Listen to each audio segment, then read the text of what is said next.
अल्हम्दुलिल्लाहि रब्बिल आलमीन वस्सलातु वस्सलामु अला सय्यिदिल अंबिया वल मुरसलीन अम्मा बाद फ़अऊज़ु बिल्लाहि मिनश शैतानिर रजीम बिस्मिल्लाहिर रहमानिर रहीम। आज का हमारा ये आखिरी दर्स है और ये बै सलम और बै इस्तिस्ना के हवाले से इंशाअल्लाह बातें करेंगे। तो बै सलम के बारे में आपको मैंने बताया था कि ये मादूम की बै है और इसी तरह इस्तिस्ना भी जो है वो मादूम की बै है। शरीयत में मादूम की बै बातिल है, लेकिन खुसूसियत के साथ इन दो बुयों की इजाज़त दी गई है ज़रूरत और हाजत की वजह से, क्योंकि आम तौर पर जो काश्तकार हज़रात होते थे उनके पास काश्त के वक्त पैसे मौजूद नहीं होते थे और अगर वो फसल ना बेचें अपनी तो उनको काश्तकारी के पैसे ही हासिल नहीं होंगे। तो उनकी इस ज़रूरत और हाजत की वजह से नबी करीम अलैहिस्सलातु वस्सलाम ने खुसूसी तौर पर बै सलम के जवाज़ का कौल फरमाया। अब क्योंकि ये खुसूसी बै है तो इसलिए इसके कुछ खुसूसी शराइत हैं जिनका पाया जाना ज़रूरी है। तो सबसे पहले सलम और सलफ़ ये दो किस्म के अल्फाज इसके लिए इस्तेमाल किए जाते हैं और इन्हीं अल्फाजों से होना कोई ज़रूरी नहीं है। इससे मिलते जुलते जो भी इस माना को साबित करें तो उससे भी बै सलम हो सकती है। मुतलक लफ्ज़ बै से भी जो है ख़रीद व फ़रोख्त से भी बै सलम मुनक़िद की जा सकती है। इसमें समन पहले दिया जाता है और मबी जो है वो बाद में दी जाती है। तो इस एतबार से जो चंद इस्तिलाहें हैं इसके अंदर उनका जानना ज़रूरी है। जो ख़रीदार होता है, जो पैसे देता है, उसको रब्बुस सलम कहा जाता है, यानी सलम वाला। और जो रासुल माल होता है, यानी जो पैसे होते हैं, जो समन दिया जाता है, उसको रासुल माल कहा जाता है। और जो बेचने वाला होता है उसको मुस्लम इलई कहा जाता है। और जो मबी होती है, जो चीज़ बेची जाती है, उसको मुस्लम फ़ी कहा जाता है। तो अब इनकी वही शराइत हैं, यानी रब्बुस सलम और मुस्लम इलई की जो आक़िदैन बै की शराइत हमने पीछे पढ़ी थी कि आक़िल हों, बालिग हों, या नाबालिग है तो उसको उसकी वली की इजाज़त हो। और रासुल माल क्या चीज़ हो सकती है? तो रासुल माल मिसली चीज़ होगी, कोई भी जो मकीली हो या मौजूनी हो या मादूदी है अदद के साथ, लेकिन उसके अफराद में तफावत ना हो। इसी तरह आजकल के दौर में जो करेंसी है हमारी, सोना चांदी, ये कोई भी चीज़ जो है वो रासुल माल हो सकती है। अगर कोई कीमी चीज़ रासुल माल बनाई जाए तो इमाम आज़म के नज़दीक ये दुरुस्त नहीं है। हाँ, साहिबैन के नज़दीक जो है वो कीमी चीज़ भी रासुल माल हो सकती है, जबकि फ़ौरी तौर पे उस पर कब्ज़ा इसमें मशरूत है। अब मुस्लम फ़ी जो है, यानी जो चीज़ बेची जा रही है, तो इस पे सबका इत्तेफाक है कि वो मिसली चीज़ ही हो सकती है, क्योंकि यहाँ पर जो मबी है वो मादूम होती है, मौजूद नहीं होती। तो मबी के लिए ऐसी चीज़ होना चाहिए कि जिसको सिफ़ात के ज़रिए उसकी तायीन की जा सके, उसको ज़िम्मे पर लिया जा सके। और ये खुसूसियत जो है वो मिसली चीज़ों में ही होती है। मिसली और कीमी का फ़र्क मैं कई दफ़ा आपको पीछे बता चुका हूँ।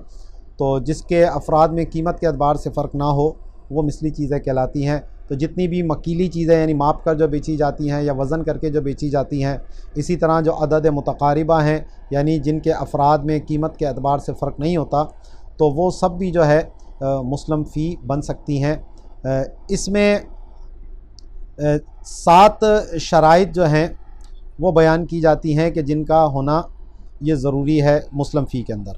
तो पहली शर्त तो यह है कि उसकी जिन्स का बयान किया जाए, यानी क्या चीज़ बेची जा रही है, मसलन गंदम। दूसरा जो है उसकी नौ का बयान हो, अगर उसकी अनवा मुख्तलिफ़ आती हैं, जैसे हमारे यहाँ पंजाब की गंदम है, सिंध की गंदम है, तो इसकी नौ का भी बयान हो। फिर उसकी सिफ़त का बयान हो कि जय्यद है या रदी है, किस क्वालिटी की है। फिर उसकी मिक़दार का बयान हो कि कितनी मिक़दार के अंदर जो है वो मबी फ़रोख्त की जा रही है। इसी तरह उसकी अजल क्या है, मुद्दत क्या है, क्योंकि यहाँ पर यह मबी मुअज्जल ही होती है, बाद में ही दी जाती है। तो कब दी जाएगी? तो इसकी जो हमारे इमाम साहब के नज़दीक कौल है वो कम से कम 30 दिन की उधार होगा इसमें। इससे कम के अंदर जो है वो बै सलम नहीं हो सकती। तो 30 दिन का उधार होगा, इससे ज़्यादा हो सकता है, इससे कम नहीं होगा। और इसी तरह जो इसके हवाले करने की जगह है, यानी कहाँ पर जो है वो हवाले की जाएगी। अगर उसके अंदर कोई ट्रांसपोर्टेशन, उसके नक़्लो हमल के अंदर कुछ पैसे वगैरह लगते हैं, कुछ किराया लगता है, तो फिर उस जगह का बयान करना भी ज़रूरी होगा कि कहाँ पर ये चीज़ अदा की जाएगी।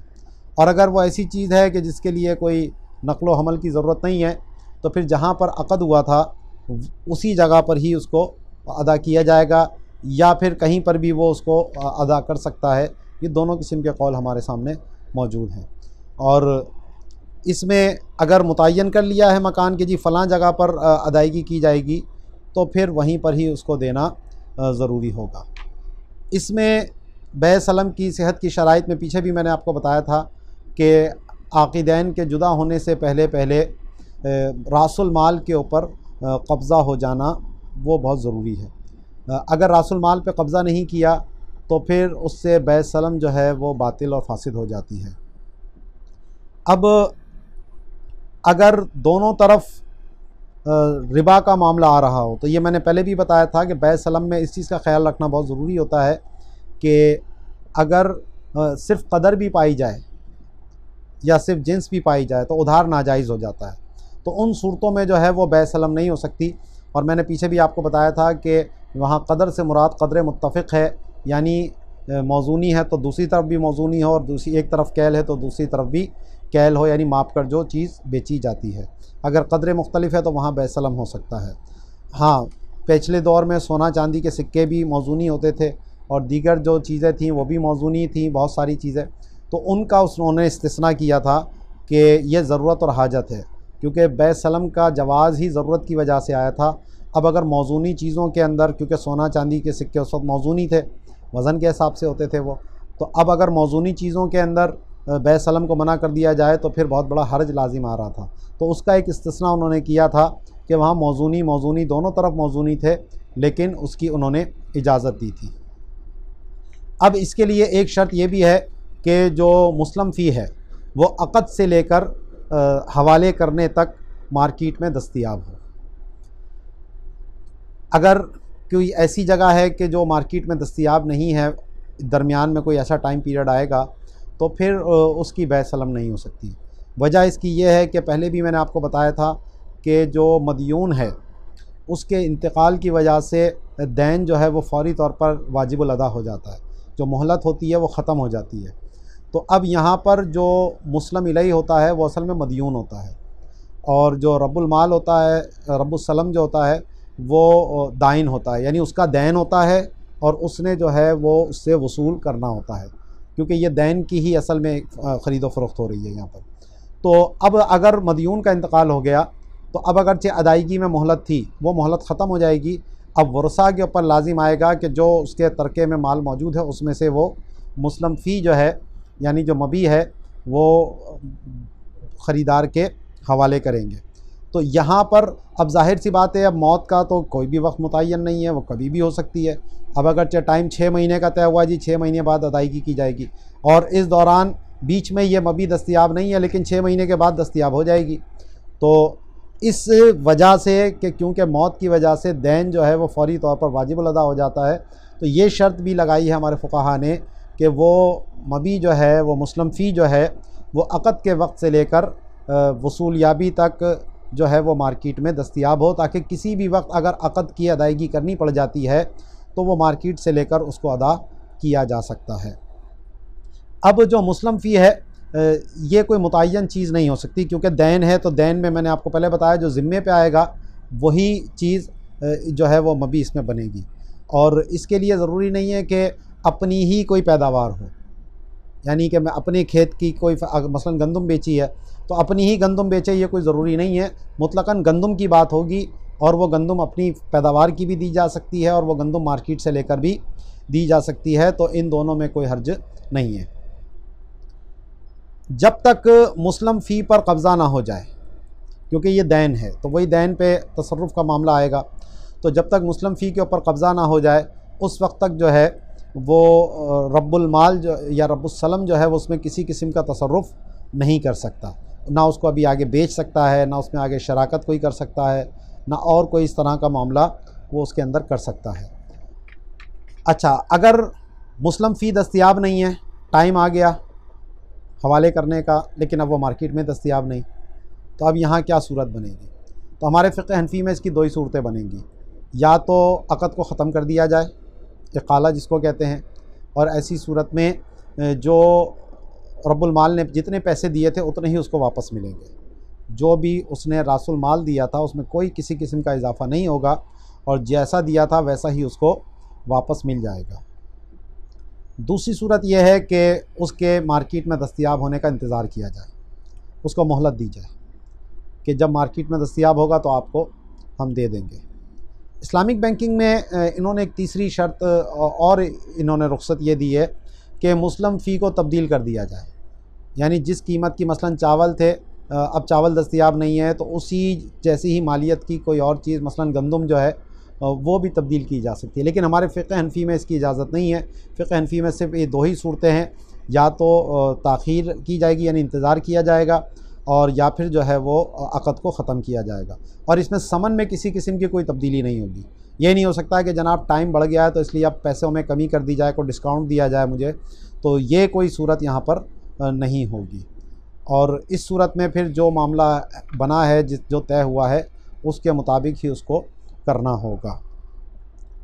तो ये रासुल माल और ये जो चीज़ें मुख्तलिफ़ चीज़ें थीं वो मैंने आपके सामने बयान की। इस्लामिक बैंकिंग में भी बै सलम को एक प्रोडक्ट के तौर पे इस्तेमाल किया जाता है, और इसके लिए वो एक और इस्तिलाह भी इस्तेमाल करते हैं पैरेलल सलम की, मुतवाज़ी सलम। उसको मसलन बैंक ने एक कॉन्ट्रैक्ट ये किया कि मैं आपको इतनी गंदम जो है वो मुहैया करूँगा इतनी इतनी तारीख़ के ऊपर, और अपने इस ज़िम्मेदारी को अदा करने के लिए फिर वो एक और कॉन्ट्रैक्ट किसी और बंदे से करता है जिससे वो गंदम की ख़रीदारी का अक़द करता है। एक तरफ तो वो जो उसने ज़िम्मे लिया कि मैं इतनी गंदम आपको दूंगा, और दूसरा उसने किसी और बंदे से एक अक़द कर लिया कि मैं इतनी गंदम आपसे ख़रीदता हूँ, और उसको समन वो आगे हवाले कर देता है। तो ये दो किस्म के सलम हो गए। एक में बैंक जो होता है वो रासुल रब्बुल माल होता है, और एक में जो है वो मुस्लिम इलही होता है, यानी एक में ख़रीदार होता है और एक में बेचने वाला होता है। तो ये पैरेलल सलम कहलाते हैं, सलम मुतवाज़ी कहलाते हैं। इसकी जवाज़ की शर्त ये थी कि ये दोनों अक़द जो हैं इंडिपेंडेंट हों, आज़ाद हों, एक दूसरे के ऊपर मुअल्लक़ ना हों। ये आज़ाद अक़द है, ये आज़ाद अक़द है, एक दूसरे से इनका कोई ताल्लुक़ नहीं है, और इसमें यह नहीं हो सकता कि यहाँ से मुझे मिलेगी तो मैं आपको दूँगा, तो ये करना जायज़ नहीं है। और इन दोनों उक़ूद के अंदर जो है वो सलम की जितनी भी शराइत हैं उन सब का ख़याल रखना जो है वो ज़रूरी होता है। इसी में एक और चीज़ आती है बै इस्तिस्ना। बै इस्तिस्ना क्या है? कोई चीज़ ऑर्डर के ऊपर तैयार करवाना। ऑर्डर के ऊपर तैयार करवाना यानी कोई चीज़ जो अपनी उसकी कुदरती जो हालत है उससे उसमें तब्दीली आ जाए, तो ये भी जायज़ है। और नबी करीम अलैहिस्सलातु वस्सलाम ने एक मिंबर जो था, जो मस्जिद नबवी शरीफ का मिंबर था, वो एक ख़ातून के बढ़ई से तैयार करवाया था। वो इस्तिस्ना ही की सूरत थी कि ऑर्डर देकर कोई चीज़ तैयार करवाना, और इसमें सलम के मुकाबले में ज़रा रुख्सत ज़्यादा है। और हमारे अहनाफ के नज़दीक ये तामुल और उर्फ़ की वजह से ये मादूम की बै जायज़ है, और इस पर नस भी मौजूद है, तो इस वजह से इसको जो है वो जायज़ करार दिया। लेकिन इसके जवाज़ की कुछ शर्तें हमारे फ़ुक़हा ने बयान की हैं। इसमें एक तो ये है कि वो चीज़ ऐसी हो कि जो सिफ़ात उसकी बयान की जा सके। अच्छा, सलम में और इसमें एक फ़र्क ये है इस्तिस्ना में कि सलम में तो ऐसी चीज़ होगी जो उमूमी तौर पर मार्केट में दस्तयाब हो, ज़ाहिर है कि वो उसको अक़द कर सकते हैं। लेकिन इस्तिस्ना के अंदर कोई यूनिक चीज़ भी, कोई मुनफरिद चीज़ भी जो है उसका अक़द हो सकता है। मसलन इस डिज़ाइन की अंगूठी आप मुझे बना कर दे दें, तो अब ज़ाहिर है इस डिज़ाइन की अंगूठी मार्केट में तो दस्तयाब नहीं है, लेकिन हाँ इसकी सिफ़ात बयान हो सकती हैं कि ये इतने वज़न की होगी, इतनी क्वालिटी की होगी, ये होगा वो होगा, इसमें चीज़ें जिसको सिफ़ात के साथ बयान किया जा सकता है। तो इस्तिस्ना के अंदर जो सब्जेक्ट मैटर होता है या मबी जो होती है वो सलम के मुकाबले में ऐसी चीज़ भी हो सकती है जो मार्केट में दस्तयाब है, और ऐसी चीज़ भी हो सकती है जो मार्केट में दस्तयाब ना हो। लेकिन सलम के अंदर सिर्फ वही चीज़ होगी जो मार्केट में उमूमी तौर पर दस्तयाब है। तो इसी तरह कुछ जो कंपनियां हैं उनके अगर उमूमी माल है, जैसे फ़लाँ कंपनी के टूथपेस्ट हैं, अब टूथपेस्ट सारे एक जैसे ही होते हैं, भाई 200 ग्राम की ट्यूब है तो इसमें कोई फ़र्क नहीं है और मार्केट में दस्तयाब भी है, तो इसकी भी बैच सलाम हो सकती है। लेकिन कोई ख़ास अगर कोई मुनफरिद ब्रांड है और उसका कोई चीज़ है जो मार्केट में उमूमी दस्तयाब ना हो, तो उसकी बैच सलाम नहीं हो सकेगी, क्योंकि वो मार्केट में दस्तयाब नहीं है, लेकिन उसका इस बैच इस्तिस्ना हो सकती है। इसमें दूसरा फ़र्क ये है कि रासुल माल जो था वहाँ बैच सलाम में फ़ौरी तौर पर कब्ज़े में देना ज़रूरी है, लेकिन यहाँ पर इस्तिस्ना के अंदर फ़ौरी तौर पर समन देना ज़रूरी नहीं होता। ये कुछ एडवांस कुल पेमेंट भी हो सकती है, पार्शली भी हो सकती है यानी जुज़वी तौर पर, और कुछ भी ना दिया जाए ऐसा भी हो सकता है। ये तीनों सूरतें मुमकिन हैं, पूरी अदायगी भी कर दी जाए, कुछ की जाए और कुछ ना की जाए। इसी तरह मनफ़ात को अगर रासुल माल बनाया जाए तो इस्लामिक बैंकिंग में बैस सलम के अंदर भी वो मनफ़ात को रासुल माल करार देते हैं। मसलन ये मकान मैंने आपको 1 साल के लिए रहने के लिए दिया, ये आपका समन है और इसके बदले में आप मुझे गंदम इतने इतने टाइम पर मुहैया करेंगे। तो इस्लामिक बैंकिंग में जो हमारे शरिया स्टैंडर्ड है, IOF शरिया स्टैंडर्ड, उसके अंदर इसको जायज़ करार दिया, लेकिन फ़िक़्ह हनफ़ी में इसकी गुंजाइश नहीं है। लेकिन इस्तिस्ना के अंदर ऐसा हो सकता है। इस्तिस्ना के अंदर किसी भी चीज़ की जो मनफ़ात है उसको भी समन करार दिया जा सकता है, और वो चीज़ वो भी हो सकती है कि जो चीज़ तैयार की जाएगी या कोई दूसरी चीज़ भी हो सकती है। मिसाल के तौर पर मैं आपसे एक कार तैयार करवाता हूँ अक़्द इस्तिस्ना पे और कहता हूँ कि 2 साल तक वो गाड़ी आप ही चलाते रहेंगे और यही उसका समन है, 2 साल के बाद आप मेरे हवाले कर देंगे, तो ये भी इस्तिस्ना में हो सकता है। और आजकल जो बड़े बड़े गवर्नमेंट की तरफ से जो प्रोजेक्ट्स तैयार होते हैं वो आम तौर पर इसी बुनियाद पर होते हैं, जिसको हम BOT कहते हैं, बिल्ड ऑपरेट एंड ट्रांसफ़र, यानी बनाओ, चलाओ और फिर मुंतकिल कर दो। तो जैसे मिसाल के तौर पर मोटरवे एक तैयार की, अब मोटरवे की ज़मीन गवर्नमेंट की थी वो, तो अब इसके ऊपर जो रोड बनेगा तो ये कंपनी को ठेका दिया कि जनाब आप ये रोड बनाएं, और रोड बनाकर 10 साल तक इसका जो भी टूल टैक्स है वो आप लेंगे, और 10 साल के बाद ये सड़क जो है वो गवर्नमेंट के हवाले कर दी जाएगी। तो ये BOT की बेहतरीन मिसाल है। तो ये भी अक़्द इस्तिस्ना ही है कि उनसे रोड बनवाया गया और उस रोड की जो पैसे हैं वो 10 साल का जो उनका रेवेन्यू हासिल होगा वही उसकी मनफ़ात जो है वो उसको उन्होंने करार दे दिया है। तो ये जो गवर्नमेंट के आम तौर पे जो इस तरह के पब्लिक सेक्टर के अंदर जो मंसूबे बड़े तैयार होते हैं, तो ये इसी अक़्द इस्तिस्ना ही की बेहतरीन एक मिसाल होते हैं, और इसमें जो है वो इसी तरह BOT की बुनियाद पर ये काम किया जाता है। तो मनफ़ात भी रासुल माल हो सकती है, और इसी तरह जो मबी है वो यूनिक चीज़ भी हो सकती है और मार्केट में जो आम अवेलेबल हो वो भी हो सकती है। अब इसमें हमारे फ़िक़्ह हनफ़ी में अगर जो मोहलत है इसमें अगर 1 महीने से कम है या 1 महीने से ज़्यादा है, तो 1 महीने की अगर मोहलत हो जाए तो इमाम आज़म इसको सलम करार देते हैं, फिर ये इस्तिस्ना करार नहीं देते। और अगर फिर वो 1 महीने से कम है, अगर उस पर उर्फ़ जारी है तो वो इस्तिस्ना है, और अगर उस पर उर्फ़ जारी नहीं है तो वो इसको इस्तिस्नाए फ़ासिद करार देते हैं। और आम तौर पर इसमें जो बहुत सारी चीज़ें जो आजकल तैयार होती हैं उनमें ये उर्फ़ और तारुफ़ या तामुल जो है वो मौजूद होता है, तो इसलिए ये इस्तिस्ना बिल्कुल दुरुस्त माना जाता है। आजकल जो रिसाले होते हैं, साल के अंदर साल की बुनियाद पर बुकिंग होती है, 3 महीने की 4 महीने की बुनियाद पर, ये क्या सलम होते हैं, इस्तिस्ना होते हैं? सलम तो हो नहीं सकते कि उसी के मिसल दस्तयाब हो, ये इस्तिस्ना भी इसको नहीं कह सकते हम, क्योंकि इस्तिस्ना के अंदर कोई एक सिफ़ात मुतय्यन करके ये चीज़ होती है। अब उसमें कौन से मज़ामीन होंगे, क्या होंगे, ये चीज़ें तो मुतय्यन इसमें होती नहीं, बस ये या एक मजाज़न इसको आप इस्तिस्ना कह सकते हैं।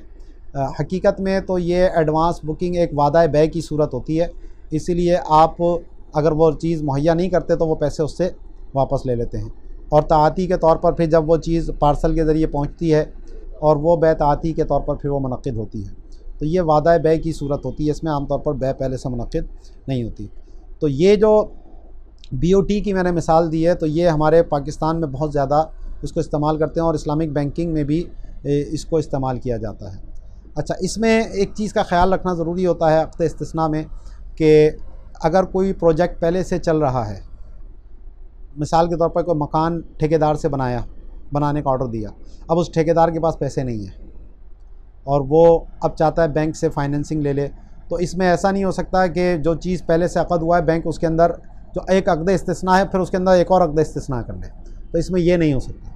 इसमें ये ज़रूरी होता है कि वो पिछला वाला मामला जो है वो ख़त्म किया जाए और फिर एक नया कॉन्ट्रैक्ट जो है वो बैंक से किया जाए। फिर बैंक भले बाद में अपनी उस ज़िम्मेदारी यानी मकान तैयार करके देना है तो बैंक खुद तो तैयार नहीं करेगा, वो फिर भले उसी ठेकेदार को ठेके पे ले ले अपने और उससे काम करा ले, तो ये एक सूरत मुमकिन होती है।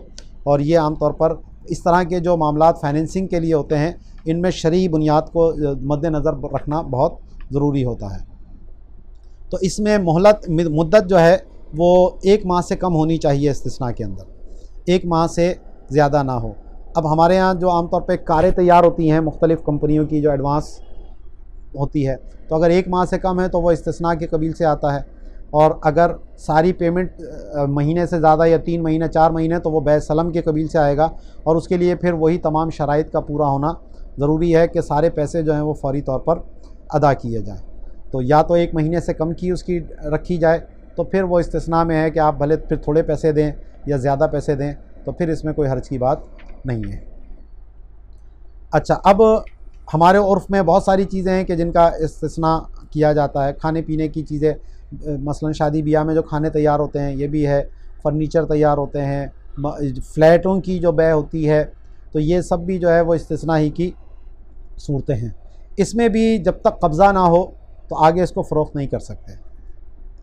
यानी मादूम की बै यहाँ तक तो ठीक थी कि उर्फ़ और तामुल की वजह से उस एक की इस्तिस्ना कर दिया, लेकिन अब बाज़ औक़ात ये होता है फ़्लैट बुक कराया और आपने अभी कब्ज़ा नहीं मिला और उसको पहले से ही आप बेचना चाहते हैं, तो ये बराह रास्त तो इसकी बै नहीं हो सकती। हाँ, इसकी सूरत जो मैंने आपको हुकूक़ की बै की पीछे बात कही थी, तो उस ज़िमन में होती है कि आपका हक़ इसमें मुतय्यन हो चुका है, तो आप अपना हक़ से दस्तबरदार हों और उसके इवज़ उससे कुछ इजाफ़ी वसूल कर लें, तो इस तौर पे इसका जवाज़ हो सकता है। बराह रास्त जो बै की दीगर शराइत हैं उसके तहत इसमें ये मामला नहीं हो सकता। तो ये चंद बातें थी जो बै सलम और बै इस्तिस्ना के हवाले से थी। तो उम्मीद है कि आपको इस कोर्स से फ़ायदा हुआ होगा, और अगर आप मेरे ये दुरूस सुनने के बाद फिर कोई फ़िक़्ह की किताब पढ़ेंगे तो इंशाल्लाह आपको इससे बहुत फ़ायदा होगा, क्योंकि बुनियादी चीज़ें चंद मैंने बताई हैं, ज़्यादा तफसील क्योंकि टाइम शॉर्ट था और इबारतें वग़ैरह को हल करने का यहाँ मौका नहीं था। तो इंशाल्लाह अगर कभी और आगे मौका हुआ तो फिर तफसीलन सबकन भी जो है इस सबक को हम आगे चला सकते हैं। तो अगर कोई गलती कोताही हो तो माफ़ कीजिएगा और अपना ख्याल रखिएगा, और अल्लाह ताला आपको बाअमल आलिम दीन बनाए और हम सबको इल्म दीन की खिदमत करने की तौफ़ीक़ अता फ़रमाए। आमीन बिजाहिन नबी अमीन वमा अलैना इल्लल बलागुल मुबीन।